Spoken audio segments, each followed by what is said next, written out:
Come for the tools, stay for the community.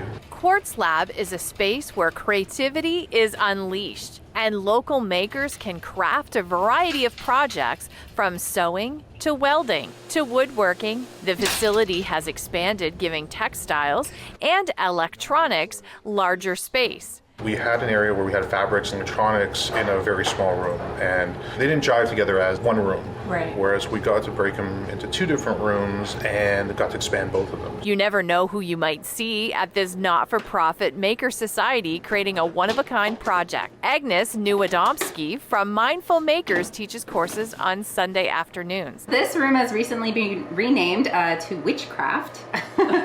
As in, which craft would you like to work on in this space? But this has now become things like the 3D printers that were graciously donated from a local company called Inksmith. And we have this wonderful clicker press tool here. So I've been using it to cut out leather, and you can use it for cutting out fabrics and different materials of different thicknesses.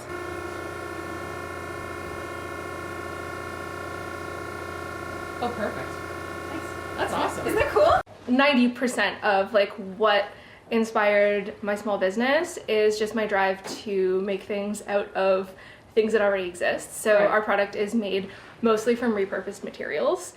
Alicia Schubauer is a textile artist and a small business owner of Worth Mending, an upcycling business that focuses on mending darning looms. And that I'm so passionate about, like trying to work from a place of like, the world has so much, there's abundance, like let's figure out how we can use what we have, and tying that into creative side of things as well as like the environmental and social impact of things is super duper important to me. Right. And Kwartzlab does a really great job of being sensitive to those kinds of things too on the whole. Like we always like reach to the community first and try to come up with solutions just using what we have. Now that we've gone from tiny little space for electronics and fabrics all together, and it has a lot of room, 3 individual benches, we're really trying to build out electronics in sort of 3 core areas and expand their capability.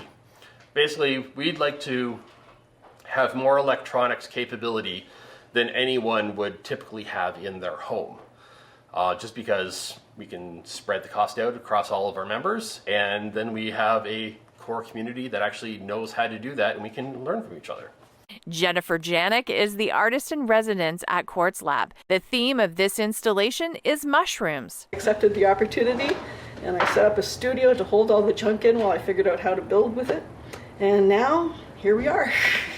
If you've ever wanted to do something and didn't have the space to do it, didn't have the equipment to do it, didn't want to make a mess, didn't have the peace. If I'm at home, my dog is constantly demanding attention from me. So this is my place to just relax and go with the flow and play with all the different toys. I couldn't have done this on my own, but you have these visions and you want to bring them to life, then this is the place to do it. Kwartzlab is open to the public every Tuesday night from 7 p.m. to 10 p.m. For more information about this makerspace, visit kwartzlab.ca. Carla Fitzsimmons, Your Region This Week, Kitchener.